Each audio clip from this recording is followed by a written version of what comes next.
I belong to a society where not all the women, but still a vast majority are living with the belief that women are deeply ingrained by cultural, religious, emotional factors when it comes to being fertile.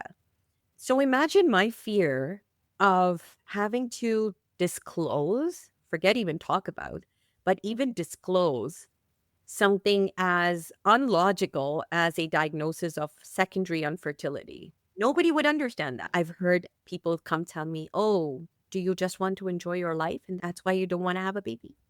Like they rip you off that independence, they rip you off of that choice. Hi, superhumans. I'm Dr. Mavis Garcia. And I'm Dr. Wise. We're two of the physician leaders at Markham Fertility Center, otherwise known as Our Baby, MFC.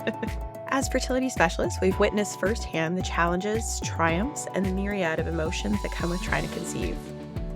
Whether you're just starting to think about having a baby, actively trying, or facing challenges along the way, My Fertility Podcast will be your go-to resource for honest conversations and a supportive community. So grab a cup of coffee or tea and settle in, and let's demystify the world of fertility together.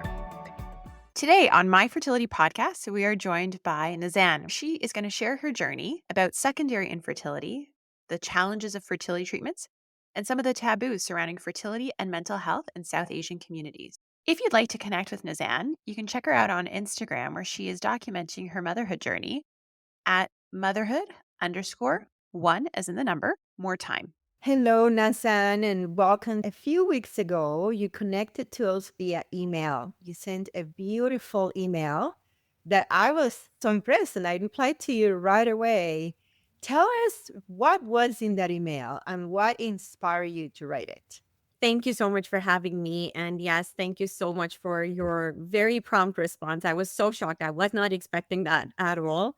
It got me excited. It got me thinking that maybe this topic was something that is worth sharing out there. So it all began with that post you guys posted on your My Fertility podcast page where you spoke about the movie Joy. And I had only recently watched the movie, and what a brilliant movie it is, I must say. But when I was watching the movie, there were so many scenes in that movie that just got me thinking. I would take a pause and I would be like, oh my God, this movie is set in a time which is 60, 65 years ago. And there are still so many bits and pieces that I can resonate with that feel like, oh my God, but this still happens. Oh my God, but women are still seen like this. And particularly, I remember there was a scene where Jean Purdy is having a conversation with her mom, and she says, Mom, I don't think I'll be able to have kids. And her mom just brushes it off casually and says, oh, don't be silly. Of course you will. And then she has to step ahead and explain to her mom that there is a medical condition because of which I will not be able to have kids. And the look on the mother's face, the way she sinks into her sofa, was something that just clicked so many ideas, so many thoughts in my head, where in most South Asian societies, and I'm sure there are a lot of other women from different backgrounds who are probably going to be able to relate to this. But because I belong to the South Asian society, I can speak for that. We are very progressive, but there's still a huge population out there who still looks at women in that gender role. If you're a woman, you must or you will reproduce. And it feels like an invisible burden almost on you, where you're meeting these expectations. We're not having children, either due to medical reasons or even by choice. Is something that is a taboo in your community, which you cannot openly speak about. I personally know so many women out there coming from educated backgrounds who still hesitate to openly share or talk about issues as common as PCOS, for the sole reason that it probably will have an impact on their fertility. I just thought that, this is something that needs to be out there. It's high time. We're in 2025. Like, women have to break through. Like, this cannot be something that you're living with. But it took me a few years, like I said, to finally find the courage to speak about my fertility journey.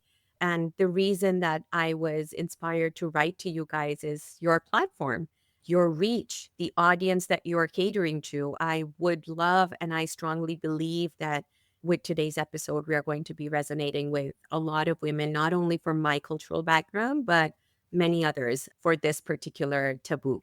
Thank you so much for reaching out and writing that email and being brave, right, to come forward, because being at the forefront and breaking down those barriers is really, really scary. And thank you so much for doing that and for joining us today. I think that you are absolutely correct. I think I was saying before we started recording, I love this platform of the podcast because it's such a great way to talk about fertility, but not just about, the medicines and the protocols, but to talk about the feelings, the experiences, and to be able to share and really get into like the deep heart of it, the meat and potatoes, as opposed to, that short appointment with your physician where you're just kind of really trying to get through as much as possible. And this is a great way to do it. I'm so proud of you. Why don't you start by telling us a little bit about your own journey to motherhood? So it began in 2015. That is when I had my firstborn. I was able to conceive with no medical interventions of any sort, no pills, no appointments, nothing. We were very lucky to be able to conceive naturally. And then when my son was about a year and a half old, we decided to start trying for baby number two. 2 years after trying, when I wasn't getting pregnant, we started, you know, looking into getting help, seeing doctors. And that is when I first heard of the term secondary infertility. And they said the cause was unknown. And for someone like me who comes from a background of being a lawyer, I like to see things in black and white. It's hard for my mind to understand something like a doctor's telling me we don't know why this happens. And it took me a minute to process that secondary infertility was even a possibility, like again, because of the whole because of the whole cultural background that you are raised in. If you've made a baby once, you can make a baby again, like what is the secondary infertility? So fast forward to 2021. By that time, we had switched between three fertility clinics. I had switched four doctors. We had gone through multiple tests. I felt like there was a diagnosis every time we saw some doctor, and it was always layered with uncertainty.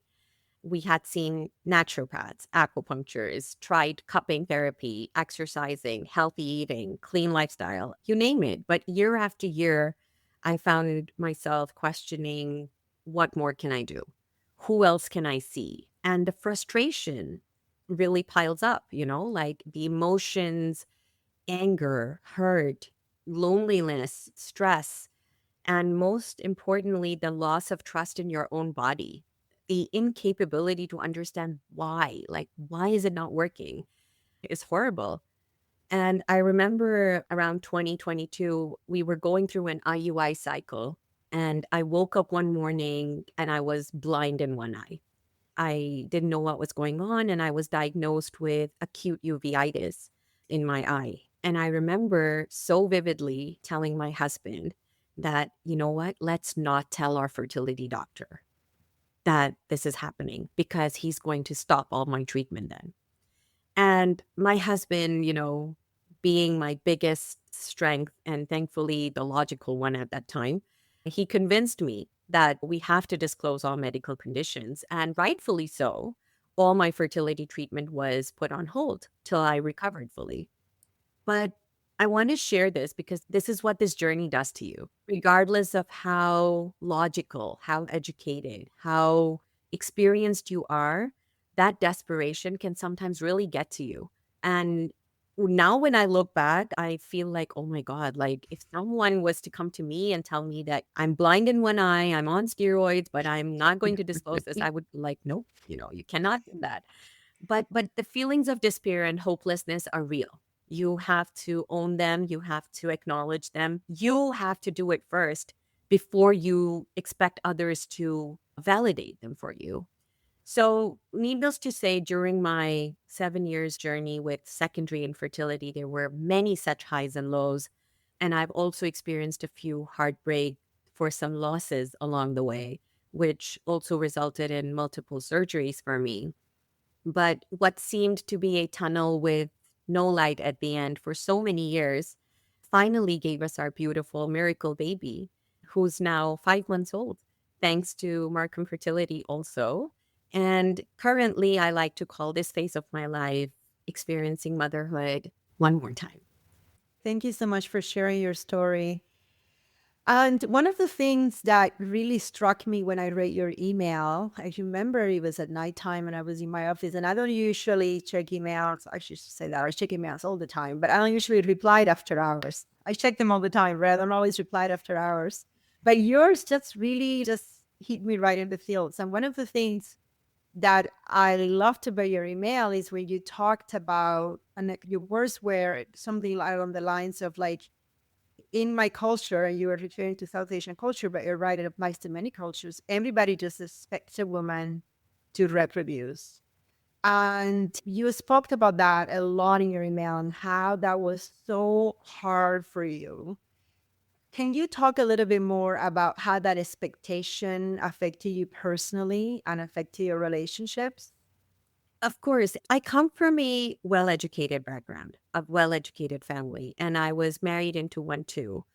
But having said that, there is a role that your community plays once you're part of it, like regardless of what your own bubble looks like, there is always this external pressure. There's always this external influence, for a lack of a better word. There are certain very unreasonable, unacceptable behaviors, comments, remarks that are allowed to slip through because that's just how our culture is. It's always given that justification, but that's how it's been for so many years. But that's how our ancestors have been doing it or thinking about it, or that's just how it is. And I remember only 3 months into my marriage, I was already answering questions like, why aren't you pregnant yet? Or even stuff like, is there something wrong with you? Yes, it's Direct, always, yeah. direct The questions classic. like that. Yeah. And today, when I am in my late 30s, when I am well rooted in who I am and who I'm not, I'm able to laugh at those comments. But when I look back, I still see myself feeling very cornered. I see myself feeling very vulnerable. I remember that I was constantly stressing out about, when will we get pregnant? When is it going to happen? It was almost like an agenda item. And that steals away so much joy, so much life from that part of your being. You're newlyweds, you're young, you're still ambitious to reach that peak in your career and do so much with your life, but yet you're waking up every morning hoping to see two pink lines just because you're answering all these questions about what's wrong, why it's not happening. I remember very well that this was something that I experienced as well personally, that motherhood was seen as a natural extension of me being a woman. And as soon as I had my son in 2015, which was within a year after my marriage, suddenly I felt like there was a box that got ticked off. My job as a married woman was done. I had produced an offspring. And for a while, you are spared from the spotlight. Then they go around looking for another newlywed and she has to, or he has to go through the whole vicious cycle. But a few years down the road, when I was diagnosed with secondary infertility, I found myself being scared and hesitant all over again. I belong to a society where not all the women, but still a vast majority are living with the belief that women are deeply ingrained by cultural, religious, emotional factors when it comes to being fertile. So imagine my fear of having to disclose, forget even talk about, but even disclose something as unlogical as a diagnosis of secondary infertility. Nobody would understand that. They would just think I'm coming up with an excuse for not wanting another baby. I've heard people come tell me, oh, do you just want to enjoy your life? And that's why you don't want to have a baby? Like They rip you off that independence. They rip you off of that choice where some women, yes, they don't want to have a baby. Maybe they don't see themselves in that role. Maybe they're doing the right thing by not going down that path because they know that they might not be able to fulfill the responsibilities that come along with being a mother. But that's just not allowed, you know? So I feel like, yes, those expectations, they really affected me personally at that time. And even when I was diagnosed, and it took a while. It took a while to be able to own my journey, to be able to find the strength that there's nothing wrong with me. This is not something that's in my control. I do not need to answer these questions. There's no need. You are allowed to respectfully say, I'm sorry, but I don't think that I owe you an explanation. I'm sorry, but this is very personal and I do not wish to answer. But these responses are not acceptable. They are seen as being disrespectful or, like you're hurting their feelings. But you have to eventually get there so that you can train people around you to realize the importance of boundaries, realize the importance of respecting people's individualities. So, yeah, I remember very well being confused, being very lonely and disappointed because of firstly, not being able to reproduce for a second time, and secondly, not being able to talk about it. Your story really resonates with me. I went through infertility as well. I was married and then I was a fertility fellow. And then I became a fertility specialist very quickly after that. And so I was starting my career as a fertility specialist and going through infertility as well. And did multiple IVF, had my first child, and then I had secondary infertility like you. And I remember at the time, and now I say it, and I think, what a stupid thought that was. But I remember at the time that I was so embarrassed to tell people I had infertility because I was a fertility specialist. Somehow, magically, I shouldn't have infertility because if you're a fertility specialist and you know everything about reproduction, you shouldn't be affected by this condition. And now that I say it, and I think it's the stupidest thought ever, but at the time, I felt like if I said it out loud, people were going to think less of me. People were going to think I'm not knowledgeable, that I'm not professional. How is Dr. Garcia supposed to help me have a child? She cannot even have a child herself. So I see what you're saying about what this disease can do to you and make you think in a way that is so out of touch with reality. Because even though I'm not from a South Asian community, I'm from a Spanish community, which in a way is very similar, very grounded in family values and whatnot. It's the same thing. My mom had kids young, my grandmothers, my aunts, my cousins, everybody was reproducing easily in my family. And I was expected to do the same. And I wanted to do the same. And I remember going through it thinking, wait, do I really want to be a mother? Or is the society talking that's making me feel this way? And it's so hard to know what is what. But I eventually decided that I definitely wanted to be a mom. And I did everything I could. And I'm very lucky to have my two beautiful children. But the idea that a woman can be worth it of love and respect and be valuable and feel good about herself without being a mother at 33 years of age, which is when I started that journey, that was not anywhere in my consciousness. It was not possible that those two things could be together. Now it is because I'm older, because I've lived this life and I've gone through fertility and see so many patients. And I tell my patients all the time, you're worthy of love no matter what, no matter how this journey ends. You can be happy and fulfilled. That is not something that I believed at the beginning of my journey or that anyone ever mentioned to me at the beginning of my journey. Absolutely. Also, I think that although you are speaking about the South Asian community, this is universal. Yeah. Right? This is an absolutely universal experience that I think that everybody feels. And I mean, when you talk about that, it almost feels like the pipeline, right? Like you are a female, therefore you will get married, and therefore you will start having your child, and then you will have another child. And you're right, it does feel like a checkbox, like a to-do list that we're all handed at some point. As soon as somebody starts talking about engagement rings, it feels like Yeah. There's a baby box. Yeah. yeah, oh yeah, for sure. I mean, I was with he now husband, he was then boyfriend. And, as soon as I think we were together 2 years, people are like, well, you got to get married because you have to start having kids. I'm like, whoa, whoa, whoa, we're jumping really far ahead. What's interesting is that, it's a universal experience. But I will say people do say these offhanded comments and these offhanded questions, and they don't necessarily realize the consequences of it or what the meaning of it could be or how they can reflect on it. Because I can tell you, for myself, I've gotten questions about my own fertility from fertility patients. Keeps getting better. I can think of a time where I was in the midst of a procedure on this patient. And I guess you're right. It was just like a societally accepted, societally normal topic of conversation. And she starts asking me about my childbearing plans. And I was an absolute deer in the headlights. I wish I had come up with an eloquent response like you had, and I'm going to write that one down.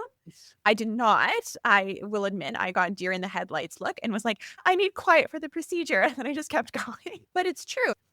I don't think that person meant any harm, that they did not mean anything bad. They didn't need to make me feel bad in any way. And I know that like to my core, but it's just such a normal thing. It comes out of people's mouths. It slips off people's tongues. Yes. And one thing that I always say, well, not always, I've recently, in my journey of learning to advocate for myself, one thing that I always, always say is that your intent does not negate the impact of your words. We hear this so often, especially from the culture that I come from, and especially if it's coming from elderly people. Regardless of how invasive or how insensitive or dismissive a comment or remark is, it is almost always justified by, but we meant good, you know? It was coming from a place of love. Sure, that's amazing. Two things can be true at the same time. Yeah. Yes, but you have to start to learn to understand that your intention does not take away the impact of what's coming out of your mouth. And sometimes the impact can be very detrimental. I remember that I was going through my first miscarriage and we were in a wedding, a family wedding. And obviously, because of all the medications and the pregnancy, even though it was early on and the miscarriage, I was a bit puffed up. And again, a very common comment in our society is, oh my God, you're chubby, So why are you so chubby? So this random auntie stopped me and she was like, are you pregnant? And I haven't seen her. No, let me put it this way. I've seen her only twice in my entire life. Like you said, Dr. Weiss, the fact that she felt that she could get away with a question like that to someone like me, who she also has seen only twice in her life, is just amazing. And again, like, I'm not saying that she meant to poke me in any raw way, but I was going through a miscarriage. And that was not a known fact. I was not carrying a board that said that. So there was no space. Like you said, you were a deer in the headlights. I just did not know what to do. I was like, no, I'm just fat. And this is why we need to have these conversations, because in fairness, our parents' generation never had these conversations. No. Like my mom, all that she knew is that people get married, that have kids and then have other kids. And that's all that she knew. I think now that we are talking about it more, there is no excuse for the younger generations to continue Yes. to do this. To the generations to come, the alpha generation, our current 7 and 8-year-old in the world today. So I think that I'm hoping that by continuing to have these conversations over and over again, we are opening up a future for our daughters and sons to not be brought in this burden, like you call it, in this expectation that is your worth as a woman, that is your value as a woman in this society, to get married and procreate. So Yes. I think that you are doing a service by talking about this, because this is how that ends. So tell me, Nazan, you mentioned having difficulties sharing your journey with your family for all the reasons that we talked about. What advice would you give to women in that situation, having to balance the need for privacy and the need for support? Often another problem of this part of the world where we talk about fertility and infertility and the challenges of bringing a new life to the world, it's mostly centered towards women. There is a whole big chunk, 50% of this entire universe is related to men who are just absent from discussions. I first want to start addressing both men and women.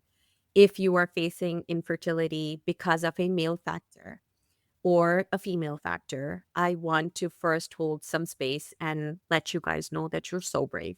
You're so brave to even be out there, to even be on this journey. And I want them to remember and to know that there's nothing that is wrong with you. Nobody goes out there and shops for these things, like you didn't choose to be here. It's so important. And this is one thing that I really want to tell people, that please try and remember that a medical diagnosis does not define your being. It does not define your individuality. It does not define your capabilities. A medical diagnosis is just a medical diagnosis, and that is it. My advice in how you should try to strike a balance between holding your privacy and seeking support is to first start by understanding what works for you, what you need. Sit with yourself, ask yourself, what is it that I'm looking for? What do I need? Do I need 10 people to know that I'm in the thick of this? Or do I need my space? Do I need my protection? Do I need my bubble? Do I need to stay away from the crowd? So, first, I think the starting point should always be to sit with yourself or your spouse or your better half or your partner, whoever you're going through this with, and figure out what works best for you guys. And once you have that sorted, advocate. Advocate for yourself. Never, ever shy away from asking what you need. We attach so much importance to how that's going to make the other person feel. But if I don't tell my dad, he's going to be upset. But if I don't share this with my mother-in-law, she's not going to like me, and I'm not going to be the favorite daughter-in-law anymore. It's great. It's great to be caring and looking out for everyone's feelings, but it has to start with you. You have to first love yourself, to care for yourself before you start thinking about how your life impacts others. So know your people, know what you need, be able to clearly lay down what meaningful support means for you. It is not a cookie cutter approach. It's not the same for everybody. Some people love having big circles, big support systems, and that's amazing. But for others, I fall into that category somewhere. When I'm going through something, I like my own space. I don't prefer being hovered over by people asking questions about, oh, what's going on now? Are you okay? Do you need anything? Like in that moment, I prefer processing whatever it is that I'm going through on my own. So it can look different. So know what you need. And once you have it defined, then do not shy away. Do not shy away from being vocal about how it works for you, what meaningful support means to you, and then hold your ground. Ask what you need and then hold your ground. Those are really powerful words and amazing advice. I wish I could just write it down, copy and paste, and just give it to every fertility patient. I have my notes. I'll email them to you. And I want them to put it on the fridge. Hold your ground. Set boundaries. It's okay. You're still a good person. Yeah. Oh my God. Oh my God. Yeah, and Yes. the way you advocated for yourself, because you mentioned going to multiple clinics and multiple doctors. I didn't know that. Yeah. Oh, yes. And it's funny, my story about how I landed at Markham was through a loss. And I just got lucky because I ended up at the ER, and Dr. Weiss was luckily the OB on call that day. So what were the odds, I was meant to eventually get here today. Yeah, she started talking about fertility. And I was like, I know something about fertility, you say. This is a topic I know something about. Or two, yes. It was truly serendipity, I think, that we met. But so with this, you've really highlighted the importance of taking care of your mental health, and you've given some phenomenal strategies and ways to do that. But How did you get to this point? So when you look back and you were, I'm going to say, in the thick of it, going through it, feeling all the emotions, going through everything, how did you, should I say, maybe start to heal, or how did you start to grow, or how did you start to progress to sort of get to the point where you are now? How did you start to blossom? How about that? To be at the point where you are now? That's so sweet of you to word it that way. Being the catalyst of change, even if it is just for your own self, is not easy. It is not easy to break that generational stigma that it's all you've known, right? It's all you've known, it's all you've heard. And then to realize that, wait a minute, this is not okay. There has to be another way to deal with this, you know? There has to be a better way, a better approach, a healthier way of navigating this journey. That realization is your baby step. And that happened to me when I was going through my first loss. It was a silent miscarriage. And for someone like me who's an avid reader, or so I like to think, I was shocked at the fact that I had never heard of this term before. When I was told that this is what I was going through, it was a silent miscarriage. Like secondary infertility, I just couldn't wrap my head around it because my body was playing pregnant. And I was like, but how? But how is this possible? And, you know, that is when, for the first time, I learned and I realized that it was so important to prioritize myself. You know, there were people who were rushing to help, who were willing to be there, who were offering their advice. Again, everything definitely coming from a place of care. But sometimes it's not what you need.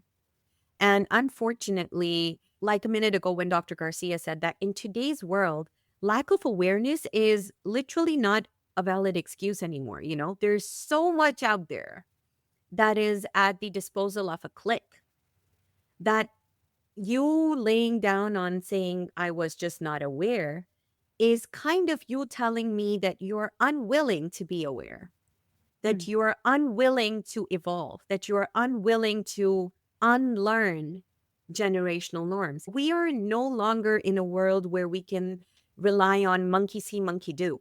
It cannot go that way. You know, just because my ancestors said it, it's okay to say it. No, sir. We thought that being on call with you 24 hours a day was going to help you heal. Maybe not. Maybe ask. Maybe ask, what kind of support are you looking for? How can I help? So, yes, overcoming those challenges, unfortunately, I learned it the hard way. I started learning it the hard way, let's put it that way. And I want to still say that I'm still learning.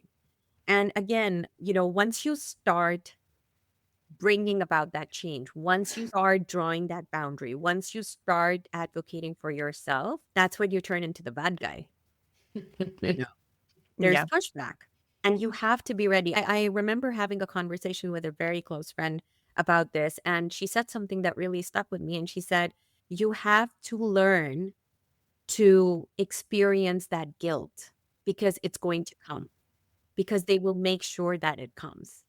You know, that you will face that pushback. You will face that, oh my God, she's isolating herself. Oh my God, she doesn't want us to She's be there. going crazy. She's going crazy. She should be lucky she at least has one child. What is her problem?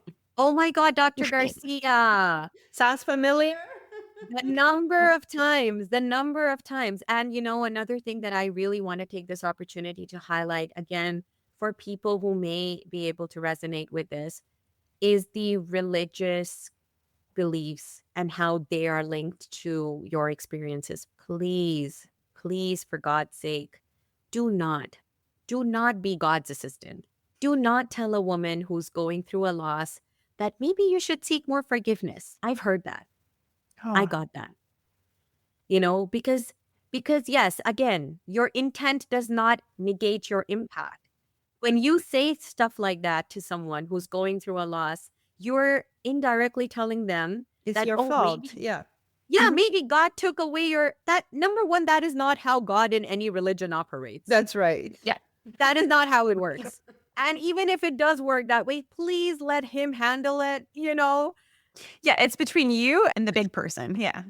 You can't go around seeing garbage like this. Like, please educate yourself. And for those who are in the process of learning these things and advocating for themselves, or even going through infertility or losses, please love yourself enough to talk for yourself. Own your imperfections.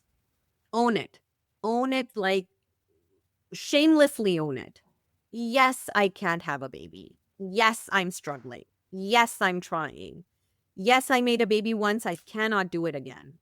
You know, once you start voicing it out like this, people will learn to hold back unsolicited advice and comments that are hurtful, that are dismissive. 90% of the time, they don't even realize that what rolled off of their tongue did not sit right with the other person. So, yeah, I'm still learning. I'm still the bad guy in a lot of places, but I'm okay with it. I've reached a point, thankfully, in my heart, in my head, where I can channel through that guilt of being labeled as that person who is rejecting support, who is not wanting us to be around, who is, she keeps things to herself.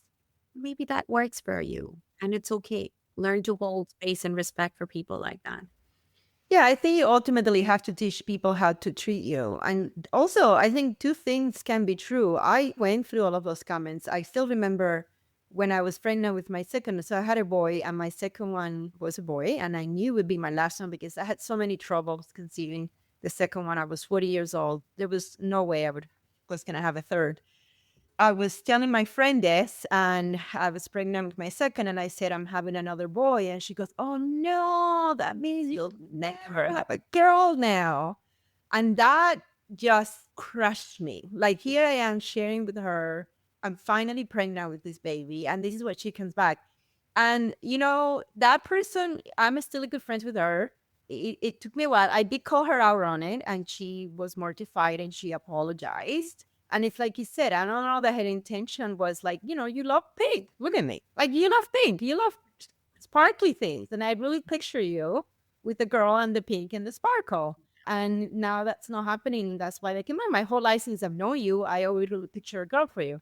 So I had compassion for her and I understood where that come from. But that doesn't mean that I wasn't going to call her out on that BS. Like, you still get to advocate for yourself. You don't need to suppress. That's what I learned from that. Like, I could have just suppressed and be like, well, she didn't mean it, and that's that, and just keep it closed in and just suffer in silence. And instead, I chose to call her out on it and told her, and she apologized, and we're still friends, and it's perfectly okay. I flew over to Carberry just to see her because I love her so much, and I know her intention was good. But that doesn't take away from the fact that that wasn't the best thing to say in that situation, and that I had every right to advocate for myself, like you say, and say it. And in a way, that's how you teach people to be treated. And I'm glad that I did that because I really felt a sense of, after all these many years, like, no, I'm not gonna not say something. I'm not gonna keep quiet one more time. This is it. I'm done being quiet. What you're saying kind of resonates for me, that you can be compassionate for people and understand that they really intend well, but that doesn't mean that you cannot be compassionate with yourself as well and know that it hurt deeply and that you deserve better. 100%. 100%. And that's what this journey does to you too, Dr. Garcia, doesn't it? And I'm sure you've been so open about your own journey, and so many women look up to you and find hope and inspiration to go on. But I felt like this is what infertility did to me, because you start questioning your own worth, because there is this sense of your body failing you that is attached with infertility somehow, even if the entire reason for you not being able to conceive is a male factor, somehow, somewhere, it's the woman who takes this invisible load on herself that, oh, what more can I do? Should I eat healthier? Should I go to the gym more? Is there something that I'm missing? Or maybe I didn't drink enough water, you know? So many. I remember when I had my first loss, I remember, and now when I think about it, I'm like, oh my God, like I put myself through that. But I remember thinking that it's probably because I did not drink enough water, because I was so nauseous all the time. And I thought, as humans, you always need to kind of pin a reason down to what's going on in your life, right? And it's hard to accept sometimes that there are so many things out there that are beyond the control and ambit of science itself, of no matter how many specialists are put together. It does sometimes come down to sheer luck.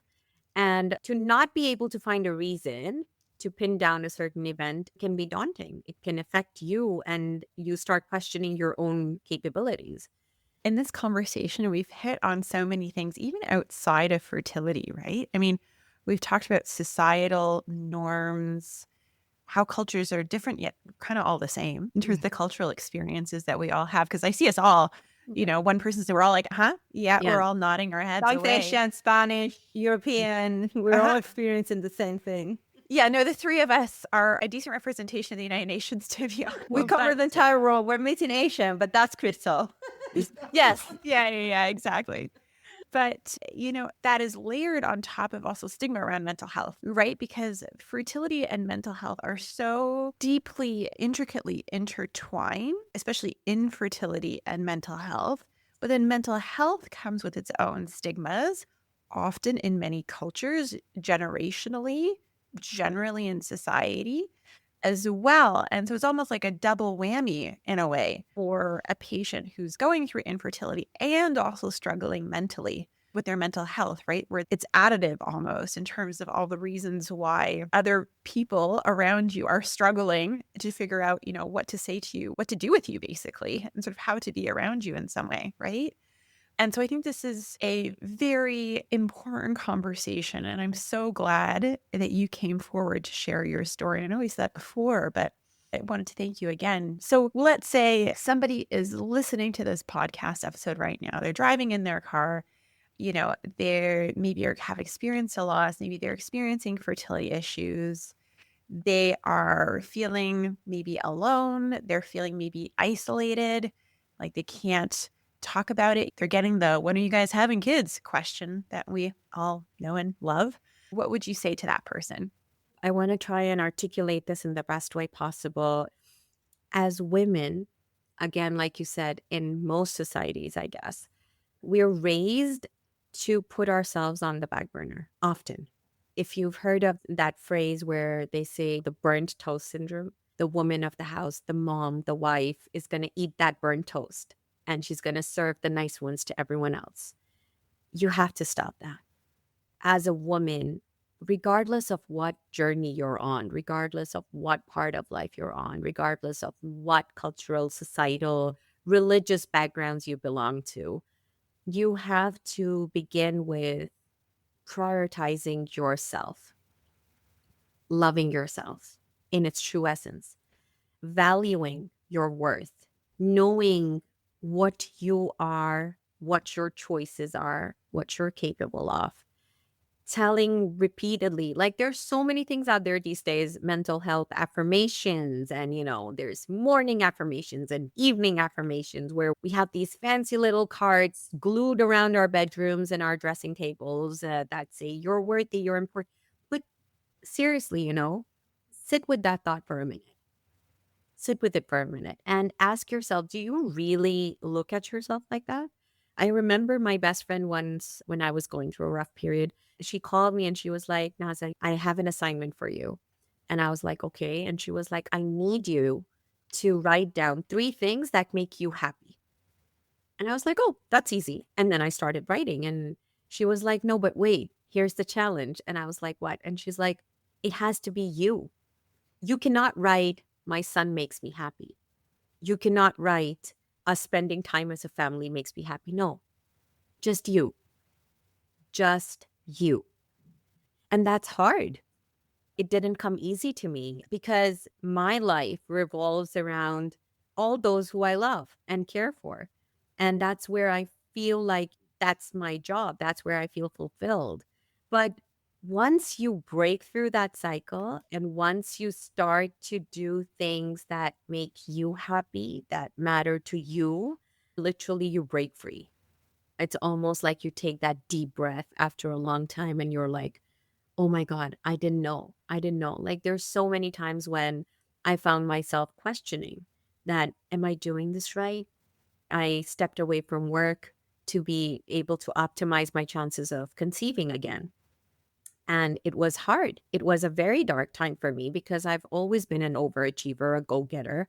And suddenly I was taking the decision of taking a break from my career.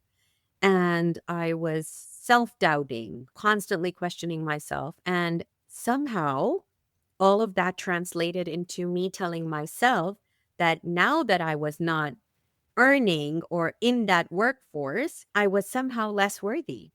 And it's notions like these that we are surrounded with.